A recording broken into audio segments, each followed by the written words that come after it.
Buen día a todas y a todos. En primer lugar, agradecer la presencia de las compañeras y los compañeros en un horario complicado. En segundo lugar, quiero agradecer la presencia de quienes nos honran con su visita hoy en nuestra casa, a Daniela, a Valeria, que van a exponerles enseguida. Particularmente a una compañera de lucha como Victoria Montenegro, mi aprecio, mi cariño, mi afecto.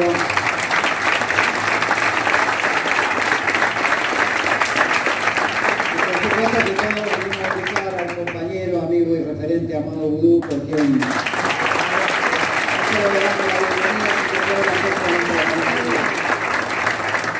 antes de hablar del tema que nos convoca, permítanme un pequeño paréntesis para decir que con Amado nos une una relación muy especial y particular, y yo no me voy a cansar nunca y nunca voy a dejar de hacerlo en cada posibilidad de usar un micrófono que tenga en el ámbito de nuestra organización, en una seccional, en este Salón Malvinas, y agradecerle a Amado dos cosas, son muchas, pero dos principalmente. Una es la peor crisis institucional de nuestra organización, por todo sabido los inconvenientes que tuvimos hace más de una década, donde aparecíamos a veces más en los noticieros por otros problemas, más allá de un armado, una causa y demás, y de la violencia con la que los medios nos atacaban. Amado tuvo el coraje y la solidaridad con esta organización de sacarse una foto justo en la entrada del Banco Nación con una bandera de la Asociación Bancaria cuando parecíamos que éramos perros con sarna, que nadie quería estar cerca. Y Amado tuvo el coraje, la valentía y la solidaridad con esta organización de sacarse una foto con la bandera de la bancaria.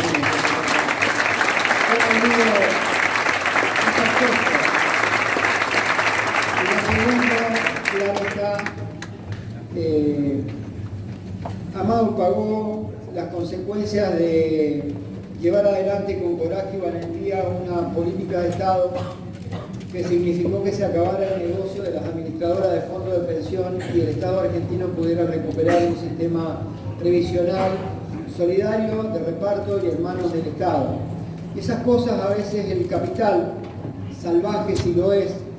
y con sus adláteres en los brazos judiciales y mediáticos, lograba instalar una condena sobre la base de denuncias falsas a un compañero que en el fondo no se lo juzgaba por ningún delito o por ningún hecho de tipo penal, sino que se lo juzgaba por haber confrontado con las corporaciones y particularmente aquellas financieras que se apropiaron de los recursos de los trabajadores, de los jubilados y los pensionados argentinos. Porque en esos tiempos, aquellos que cantaban loas al capitalismo y a los mercados de capitales, el único mercado de capitales que había en la Argentina eran los fondos de las administradoras de fondos de pensión, que eran los fondos de los trabajadores. Amado tuvo el coraje y la valentía de llevarle un proyecto a quien era nuestra presidenta en ese momento, Cristina Fernández de Kirchner, para decir que el Estado tenía que recuperar el sistema previsional solidario y de reparto. Eso tuvo una consecuencia. Y yo recuerdo que una vez que tuve la oportunidad de ir a visitarlo al centro de detención donde estuvo Amado, me impactó una frase y una definición de él. Cualquiera en ese lugar, y después de haber dejado todo en la pelea por los ideales, las convicciones y por lo que creía, y saber que estaba purgando una pena por eso y no por otra cosa, podía estar lleno de resentimiento, quizás hasta de odio, y también sería justificable, porque es el sentimiento que puede nacer en cualquiera de los seres humanos, cualquiera de nosotros, así como siente amor puede sentir odio ante una situación. Sin embargo, me encontré con un tipazo, con un compañerazo, con una paz que transmitía enorme hacia quienes habían ido a visitarlo ese día. Y me acuerdo que por ese día sonaban ideas posibles, incluso de un indulto, porque creo que estábamos, no sé, en el proyecto electoral y ya sabíamos que Macri se iba. Y la respuesta cuando le pregunté a Amado de cómo se sentía y qué opinaba de eso que estaban diciendo, me decía, los medios están diciendo eso. Pero si me tengo que quedar acá, me quedo acá. Yo no quiero indulto de nadie porque no cometí ningún delito. Y si quedarme acá es pagar el principio de las condiciones que puedo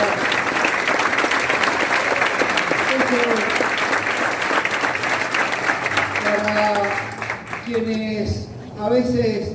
no conocen estas historias, es bueno abrir reconociendo este tipo de gestos y actitudes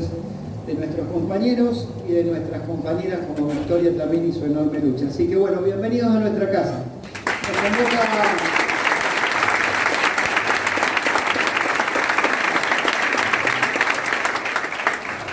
Nos convoca a conmemorar el Día de la Memoria. Y no es un día 24 de marzo cualquiera el de este año. Es un 24 de marzo que nos encuentra con un gobierno nacional impensadamente, y recién le decía a Mauro en el café, cuánto tendremos que analizar las cosas que hemos hecho mal para que hoy tengamos este presidente, porque parte de esa responsabilidad es nuestra por no haber cubierto las expectativas de lo que la sociedad nos reclamó a nosotros, que volviéramos mejores, que hiciéramos las cosas mejores, y nos daba una enorme oportunidad en el 2019 que nosotros hemos desaprovechado. Y le decía, nos encuentra con un presidente de la nación que, tratando de negacionista, sería hasta ser indulgente con lo que realmente es. Porque no solo es negacionista del terrorismo de Estado, sino que es reivindicatorio de ese terrorismo de Estado, que es lo peor. No solo niega el terrorismo de Estado, sino que reivindica el accionar de ese terrorismo de Estado que se cobró vida, cuerpo, sangre, empleos y la desaparición de 30.000 compañeras y compañeros, porque son 30.000 y serán siempre 30.000.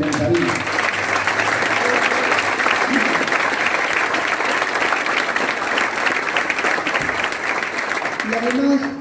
son provocadores, porque buscan en la provocación la reacción para que aquellos que en lugar de militar desde el odio han militado desde el amor, como madres, abuelas, hijas y todos los organismos de derechos humanos de este país, se enardezcan ante lo que hacen. No se puede el día 24 de marzo hacer un documental de 12 minutos, creo, hablando de memoria completa. No hay posibilidad de que haya justicia mientras haya un Estado que niegue los crímenes de lesa humanidad que cometió la dictadura militar, y no hay posibilidad de justicia mientras la sociedad no lo interprete acabadamente, que no solo tiene que luchar por esa verdad y esa justicia, sino que además tiene que rechazar y repudiar los intentos de olvido, de perdón o de reivindicación que busca este gobierno. Por eso digo que es un 24 absolutamente distinto, pero pasó algo hermoso el 24. Y creo que fue el punto, o va a ser el punto de partida para frenar toda esta política del gobierno, no solo en el campo de los derechos humanos, sino también en los campos económicos, en los campos sociales y en el campo político. El punto de inflexión, creo que una vez más en la Argentina, lo pone el amor de las madres, de las abuelas y de los hijos, que lograron que, a pesar de las diferencias,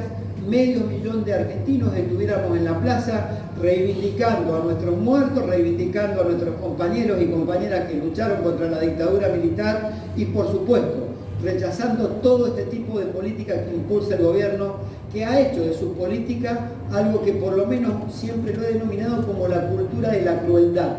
porque en el fondo es una cultura de la crueldad que lleva a cabo cuando deja sin alimento a los comedores de los barrios populares, cuando deja sin empleo y como si fuera un jolgorio aplauden y se ríen en el Congreso cuando decía que iba a cerrar Telam y quedaron 700 familias, 1.200 en el ANSES y 500 que ya habían quedado antes. Se vanaglorian ante 54.000 despidos en el Estado. Y en el fondo, como decía el otro día en una charla que tuvimos, cuando hay un empleo público que se pierde, no es como ellos dicen, un ñoqui que se va, es una política pública que se pierde. Detrás de cada trabajador público hay una política pública. Y si hay trabajadores de ANSES que se cierran, hay sucursales de ANSES que no pueden funcionar y no le pueden dar la información acabada a un jubilado o a una jubilada. Si hay un centro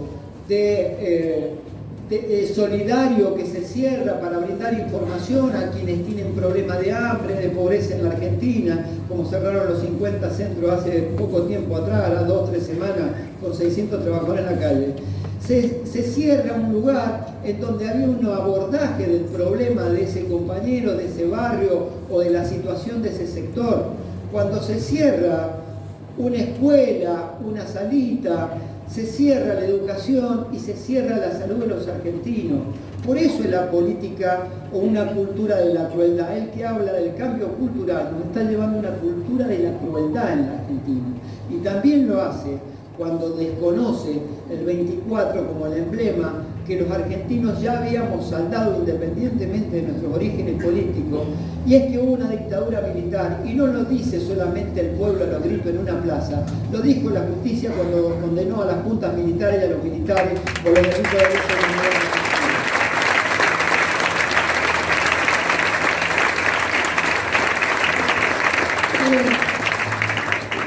Este gobierno y algunos de quienes lo siguen creen que la pobreza y el hambre se combate con un mayor crecimiento del mercado y con una mayor productividad de la tecnología en los procesos de producción. Y la verdad que no. La pobreza y el hambre en la Argentina se discuten y se resuelven con una mejor distribución del ingreso que le garantice a todas y a todos educación, salud, trabajo y vivienda como mínimo. Pero lamentablemente hoy nos gobiernan las corporaciones porque han compartimentado el Estado en diversas corporaciones. Cuando uno mira el DNU ese que sacaron, o cuando mira la ley ómnibus o el minibús que van a mandar ahora, pero que en el fondo tiene la centralidad del decreto y tiene la centralidad de la ley ómnibus, se da cuenta que es la proclama histórica de los sectores reaccionarios de la Argentina traducidas en un papel para convertirlo en un decreto o en una ley que es un instrumento jurídico. Quiere decir que la sombra de las corporaciones se proyecta no solo sobre la vida privada de los argentinos a partir de que son los dueños del capital, sino que ahora también a partir de la vida pública porque ocupan funciones en el gobierno. Entonces pasa a ser un Estado ausente por un lado, con corporaciones que son las que definen el modelo de país en el que uno va a vivir. ¿Y esto qué hace? Transforma a la sociedad argentina en una neodemocracia donde se cumple la función específica y formal de votar, pero el poder no lo ejerce el pueblo a través de sus representantes, sino a través de las corporaciones que son las que esos representantes terminaron eligiendo para que definan las políticas de Estado en este país. Nosotros tenemos un pensamiento absolutamente distinto. Desde el campo que venimos, muchos de nosotros hemos confluido en esta organización sindical teniendo orígenes políticos distintos. Aquí hay socialistas, radicales, peronistas, pero que tenemos el mismo concepto ideológico de luchar por la cuestión nacional y por la cuestión popular. Nadie puede negar que YPF tiene que ser del Estado y nadie puede negar que su origen fue Mosconi, fue Irigoyen y la reestatización fue el gobierno de Cristina Fernández de Kirchner, y ahí encuentran una síntesis de lo que es el movimiento popular. Nadie puede negar que el peronismo le brindó una gama de derechos infinita a los trabajadores por la política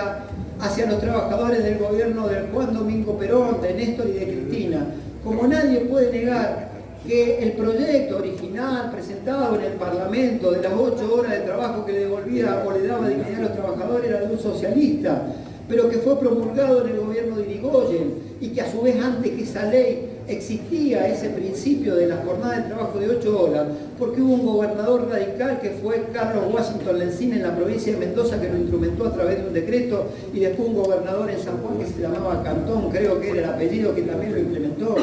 Quiere decir que en algún punto quienes provenimos de los orígenes nacionales y populares de la política confluimos contra este modelo, confluimos contra estas políticas. Nos falta organizarnos, nos falta respetarnos más en la diversidad, nos falta discutir y no entender que liderazgo significa imposición y que del otro lado significa aceptación de todo lo que nos dicen. Porque si no, eso favor le hacemos a quien tiene que conducirse a todo, le decimos que sí. Creo que en la diversidad de opiniones, en la comunión de intereses y en el debate amplio y leal a una incidencia, tenemos que construir la organización para poder salir de esta situación. Porque en el fondo, nosotros No vamos a dejar en la cárcel del olvido la lucha de nuestros 30.000 compañeras y compañeros, y no me cierro solamente en los 30.000, porque aquí hubieron cientos de miles que fueron lastimados, fueron torturados, fueron cesanteados, fueron exiliados. Quiere decir que víctimas del terrorismo de Estado son los 30.000 que nos faltan y que seguiremos buscando, y son los cientos de miles que padecieron las políticas del terrorismo de Estado. Nosotros no vamos a condenar a la cárcel del olvido a ningún nivel, porque somos portadores y custodios del legado de esas políticas de nuestros orígenes partidarios distintos de lo nacional y lo popular. Somos, por proyección, quienes fuimos la resistencia ante la dictadura militar. Somos, a su vez, quienes, con el advenimiento de la democracia, fuimos la vida y la paz, como decía el radicalismo. Somos los que, a pesar del desasosiego, la angustia y el dolor de la traición de alguien en los 90, de un gobierno de los 90, nos pusimos al lado de los trabajadores a defenderlos cuando vinieron los procesos de privatización, y combatimos al neoliberalismo diezmado, absolutamente diezmado desde el campo popular, pero con coraje y valentía y con honor y dignidad por la lucha de esos compañeros que perdían su empleo y terminaban en la marginalidad. Nosotros pretendemos, como eje central de un gobierno y de una política, precisamente poner al ser humano en la centralidad de la economía, que tantas veces lo dejan en los márgenes de la sociedad los gobiernos neoliberales. Porque fuimos en los 2000, ante el desasosiego y la desesperanza en la sociedad, quienes, haciéndonos cargo del costo político, le hablábamos de la política y de la importancia de la democracia y la regulación del Estado en las relaciones de una sociedad, a pesar del grito del que se vayan todos. Porque fuimos con Néstor y con Cristina la esperanza, el desarrollo y el crecimiento, y porque fuimos la voz de los que no tuvieron voz en el gobierno de Macri, y nos hicimos cargo de la resistencia en un gobierno que había sido electo por el voto popular. Y hoy tenemos y estamos llamados a hacer nuevamente esa resistencia, esa organización, y a su vez tomar las banderas de la justicia social, de la justa distribución del ingreso, de los derechos humanos, de una sociedad más organizada, de una sociedad más democrática, con mejor calidad democrática. Y yo sé que lo vamos a conseguir. Ayer lo decía en la reunión del Consejo Directivo nuestro, hay que atravesar distintos infiernos para llegar a ver la luz y el paraíso, si alguno lo cree desde el punto de vista religioso. Porque hoy, a través de estos nuevos sistemas de comunicación, parece que el militar está mal, parece que hay que mandar un WhatsApp al grupito de WhatsApp o un TikTok y tiene que ser de 1 minuto 30 segundos porque la gente no mira más. A lo mejor es de modelo militar, pero ¿saben qué? Cuando echan a los trabajadores de la ANSES, a lo mejor parte de esos 1.200 mandaban cadenas de WhatsApp. Hoy piden que el sindicato esté al lado y esos 1.200 están juntos y del brazo. Y los que están adentro todavía con miedo de perder el empleo, seguramente están pidiendo que el sindicato esté adentro, al lado de ellos, y no con una cadena de WhatsApp. Cuando nosotros tengamos que hacer esa tarea y parezca que es inocua, parezca hasta antigua y anacrónica, sigámosla haciendo, porque todos los tiempos se cierran, todos los círculos se cierran, y cuando un círculo se cierra se abre otro, y cuando se abre otro círculo más, como si fuera la cadena de círculos de la comedia del Dante, la Divina Comedia, aparecerá otro infierno, y ese infierno será bueno. Pero no podemos ir contra la corriente hablando de derechos humanos, porque hoy la agenda es los derechos de cuarta generación y no los derechos humanos. Y nosotros seguiremos hablando de derechos humanos, porque algún día se cerrará el círculo ese de los derechos de cuarta generación. Y Irán tenía razón en hablar de los derechos humanos. Y otro día se abrirá otro círculo. E dirán, pero tiene el 56%, y no es el presidente del 30%, no es el presidente del 56%, porque él sacó el 30%, el 56% lo que dijo fue que no quería que nosotros lo gobernáramos más, o por lo menos como lo habíamos gobernado el último tiempo. Y después se abrirá otro círculo más, que seguramente será, hay que tenerle paciencia, hay que esperar, y nosotros diremos que no, y diremos que no contra viento y contra marea. Y es como que se nos viene, como dije el otro día, una lluvia con granizo,